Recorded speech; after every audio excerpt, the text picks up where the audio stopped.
Alright, my name is Charlie McMahon, and this is my IFB102 Introduction to Computer Systems final project.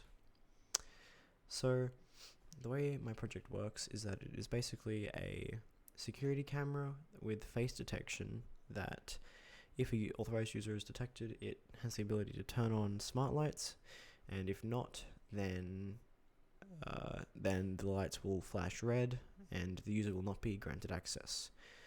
Furthermore, it uploads all people who enter the system to Dropbox and also to a locally hosted web server that is accessible on the network. So the way it works is with Python, and it uses this pre-made script called facial recognition. And I've modified this script a lot. So the original one just basically logged who moved in front of the camera and didn't really do any processing. It just sort of blindly said who was in front of the camera. So I modified it to detect my face and run some other scripts when my face is detected and when someone else's face is detected. So the main file is facial_rec.py, but also I used headshots_pycam.py. So this essentially generates the headshots, so it trains the computer model on what my face looks like. So if we go into into dataset, and then go to Charlie, which is my name, then we can see all of the photos that it was trained on me. So there's several photos trained on me. If we go back to the facial recognition folder, and we open up facial_rec.py, which is the main file, we can analyze the code and explain how it works.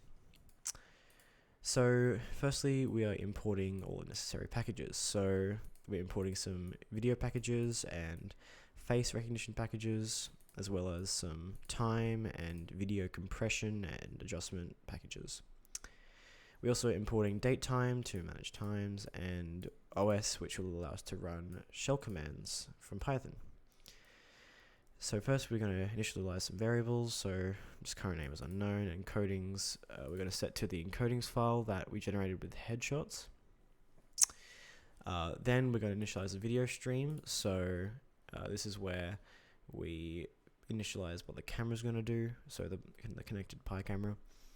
And then we're going to wait 2 seconds, and then we will wait for the user input. So in my case, it was waiting for the user to press enter to start the facial recognition process. And then this happens, it loops over frames from the stream. So it will read a frame, it'll grab one frame from the video camera, and then it will recognize faces, which is done by the facial recognition library, and then it will try and find matches from the encoding file from the headshots that we've already submitted. So if it's unknown, then the name will be unknown, and if it's not, then it will find whose face it is and set the name variable to whoever's face it is, and then it will make a list of names. And this is where it draws the little boxes you saw earlier on over the faces, and then this shows the image.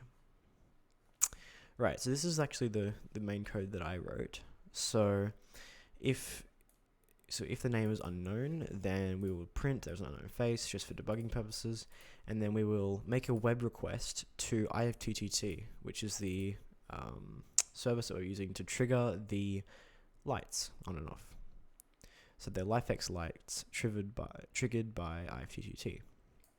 So we're going to open this web request, and then which will trigger the lights, and then we will save the face, so the frame of the unknown face, to a file, and then we will upload that file to Dropbox with the Dropbox uploader script that we learned earlier in the course.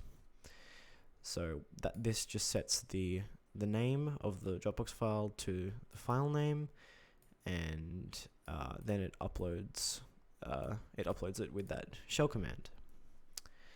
Then the Python will open the index.html file for the web server, and then it will add the HTML as so it'll get the current time, and then it will embed this image embed the image of the frame into the website so we can view it. And then we will close the HTML file and then run the web server, which is with this, again, shell command. So we're actually using simple HTTP server, the library. And then after that, it'll break.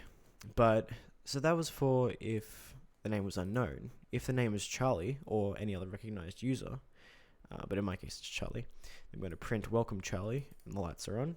And then we'll make a different web request than the one above to a different IFTTT webhook trigger, which will trigger the lights to go on because I'm an authorized user.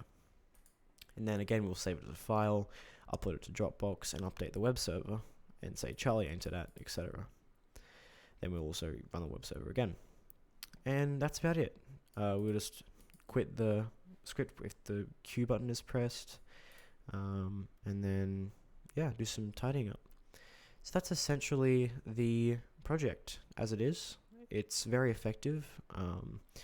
In the future, it may be possible to hardwire buttons up to it and actually have a physical button that you press, and then that automatically runs the Python script and flashes the lights automatically, headlessly, without the need of pressing the run button in Genie.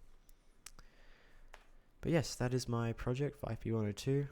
And I hope you enjoy reading my documentation. Thank you.